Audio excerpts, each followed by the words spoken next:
Thanks very much, Chairman. There were a number of questions at the hearing to which Ms. Bondi gave no semblance of an answer.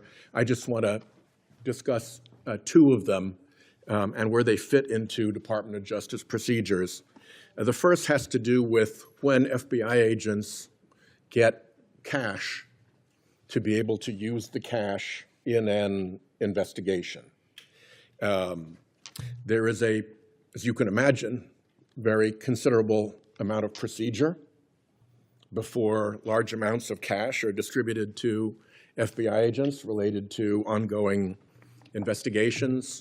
There's actually a unit called the Commercial Payments and Confidential Services Unit that oversees how those payments are distributed.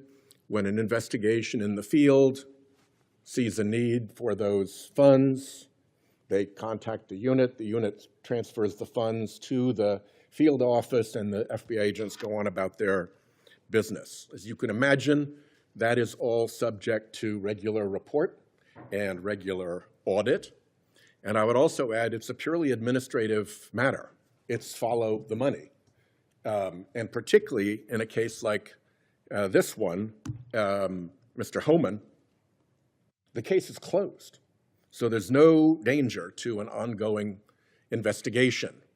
Not only does all of that procedure lend itself to congressional oversight, but the FBI procedures explicitly state that these expenditures, and I'm quoting here, must be accurately recorded in case of a congressional audit. So if the FBI recognizes that they need to track these funds in case of congressional audit, then nobody can argue that it's impossible or improper for Congress to audit or question those funds. And of course, if $50,000 goes out of a US account and then doesn't come back, that's a worthy question as to why that money that was put out of a US account never came back. So that's the FBI procedures background, or backdrop, if you will, to the question that I asked that the Attorney General, in my view, improperly refused to answer. The other has to do with the Office of Professional Responsibility. And here's how what's called OPR within the Department of Justice works. Anybody who's got a complaint about the way in which a Department of Justice attorney has conducted themselves sends their complaint to OPR.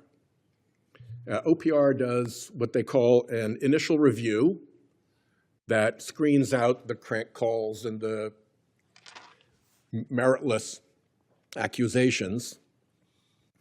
And if there's any there, you get through that initial review and you move on to an inquiry. They call it initiating an inquiry. And once the inquiry is initiated, then OPR goes about doing an investigation and preparing a report. So what happens with the report customarily is that a summary of the report is prepared, and that is released publicly. So I wasn't asking her for, when I asked for the summary, I wasn't asking her for anything that wasn't a matter ultimately of public record.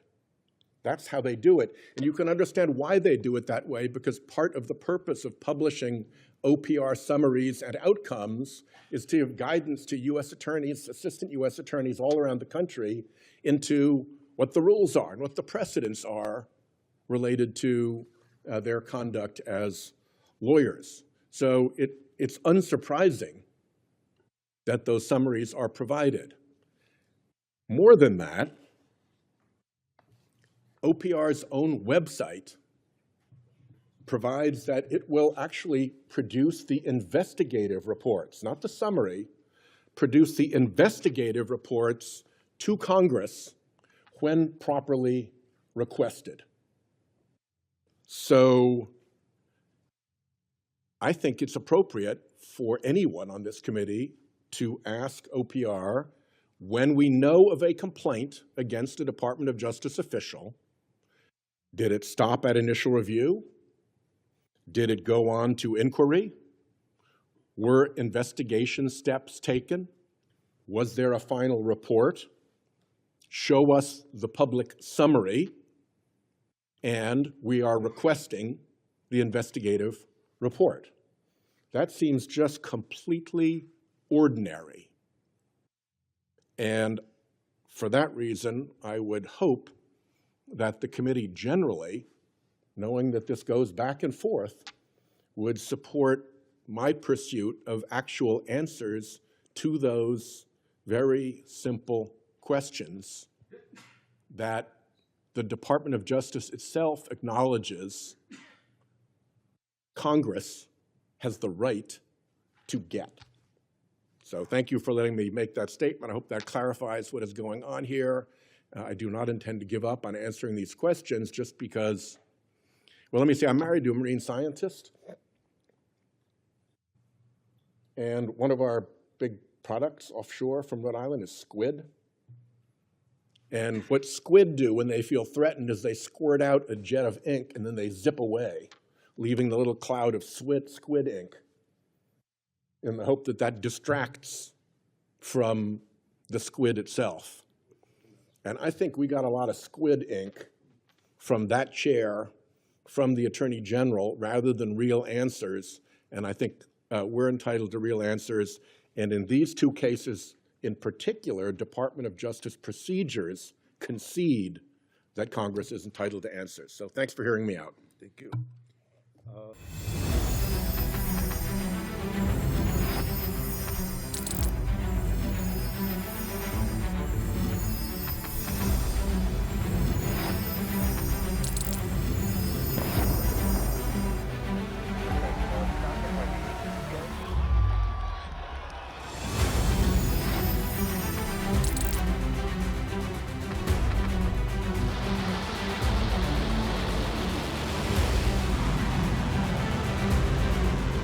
Fighting so long and so hard that they don't know what the they're doing.